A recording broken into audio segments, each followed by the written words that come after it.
this airplane down here in Sebring? In Sebring, yes. We just got the first two aircraft in Sebring. We were here at the Expo last year, but no aircraft. So we just got them here now. These are the first two. Now, what's some of the history behind this airplane? Is it something that's been on the market now for a while, or? We have been marketing this aircraft in Brazil for 7 years now, and we have today 64 of these aircraft flying in Brazil. The only difference is in Brazil we don't have the LSA category, so they are classified, certified in Brazil as an experimental aircraft, and they were built and designed for 1,650 pounds maximum takeoff weight. The empty weight on this one is 815, which gives the Brazilian owners 830 pounds of usable load. Now we took the same aircraft, the experimental aircraft in Brazil, and we brought it down here without modifying anything. And we certified it as an LSA, which has a limitation of 1,320 pounds. And we maintain the 815 pounds empty weight on it.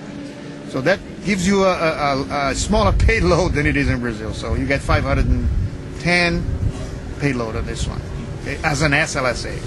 Now, are you bringing them in as kits under the FLSA, or are you bringing them ready to fly? No, we only, at this stage, we bring them on containers and we put them together. Our base is in Sebring. We've been here for a year now. We have a hangar here, a commercial hangar. We bring two of them on a container and we put them together. We only sell them ready to fly tested planes here in Sebring. We do not have the kit for them. Now, what type of construction is used in the airplane? The aircraft has a steel tubing frame, high strength, 4130 I believe it is, from the firewall through the cabin all the way to the tail end of the aircraft. So the steel tubing structures all the way to the end. And the frame is covered in aluminum grade sheets. The wings are all aluminum constructed. The spars and the ribs, they are treated for corrosion. Yeah. Okay. And the main components of the wing are all riveted with solid aircraft grade rivets. Now, the factory, is it a certified airplane in Brazil, or? No, it is not certified. We have three models in Brazil. We have the 4-seat one, which we're not going to get involved with here. We have the two-seat with a 160-horse engine, a Lycoming engine, and we have this here, which is an experimental aircraft. They're all experimental aircraft. 2 seats with a Rotax 912. So this, as a light sport aircraft in the U.S., then meets all the standards for speed and stall speed and weight and all that? Absolutely. We had the aircraft here. We did all the tests that are required. And this aircraft, it'll cruise at 120 miles an hour at 5,200 RPM on the Rotax engine. If you go down to 48, you get 115 miles an hour. And it's all within the specifications.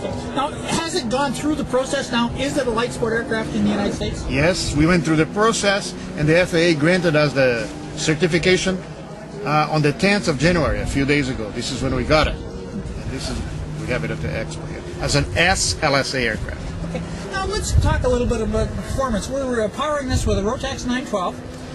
What type of climb rates and cruise speeds and stall speeds do we have? We get 800 feet aircraft loaded. We have 25 gallons of fuel, a tank in each wing. Tank's full, 2 heavy adults in it. It'll climb at 800 feet per minute. The aircraft has very high lift wings, as you can see, and with the full flaps on, you come in at 55 miles an hour, and by the time you rotate it, it's 45 miles when you touch down. Control system-wise, then, how are we standard stick and rudder type of controller, or a yoke on this one? Yeah, we opted for the yoke instead of the stick. This is a standard yoke that comes with the aircraft. You get a PTT here and a PTT on this side if the client wants. We have double hydraulic toe brakes on it, heavy duty stuff, hydraulic, independent for each side. So, and the engine, like you said, the engine that we use is the 912S engine. We developed 100 horse. What about throttle on it? How we activate the throttle? The center-mounted throttle on it? The throttle, we have the control lever here, And for this aircraft to take off from the field, we have tested it in Sebring, and this is how you know. With one notch of flap, one notch, we have 4 notches of flap, which is about 8 degrees, one notch. You give it full power, 40 miles, the nose is off the ground. At 50 miles, you're off, whether you like it or not. It'll be flying at 50 miles an hour. So in a very short, so we're talking about 300 feet, you're off the ground. Now, how do you activate the flaps on it? Electronic or manual? Manual. We opted for the manual. It's a 4-position flap. You have a Volkswagen brake type lever here. Just push the button, 1 notch. Push the button, 2 notches. Push another one, 3 notches. Full flap. To get it off, when I go around, it's off. And the wings being such a high lift, it doesn't make much difference when you take the flaps off when you're on flight. So it's very... Now, what about trim for the airplane for cross country? How do we trim it? We've got an elevated trim here, manual, mechanical. That's easy to adjust. On takeoff, you leave it at neutral position, and you adjust it easy. Rudder trim, if you need that. And this is just a power throttle adjustment. Ground handling, how do we steer the airplane on the ground? The aircraft has a castering nose wheel, so you can use your toe brakes here to move the wheel, so you can turn a very tight circle. And for parking, the parking brake on it as well? We have a hydraulic brake here, which is when it's on, it'll keep the aircraft from going, even if you give it power. Now, instrument-wise, is there a number of instrument panels that are available for it? This is the basic one the way it comes out of the factory. Use the 6-pack, what you call it, and it comes with a GPS. In our case, we represent Lawrence in Brazil. We sell it to our customers, so it comes with a Lawrence panel, a radio, an Icon radio, and a Garmin GPS. The standard instruments plus a Horizon. This is how it comes from the factory. Now, different options are available to the client. If he wants a glass panel, we can supply, or an autopilot. It's available. It depends on the customer. But this is the standard. Now, the seats, are they adjustable for different pilot heights? The seats are very, very easy to remove and to adjust. Just by taking the pin off and a lever here that you can move to the left, and they go back and forth very easily and lock in easily. Now, we've got a seat removed here. Why is the seat out of this one? We had a customer here about an hour ago, and he's 6 foot tall, and he told me that it was very important for him to buy a plane. He needs a plane where he can sleep in.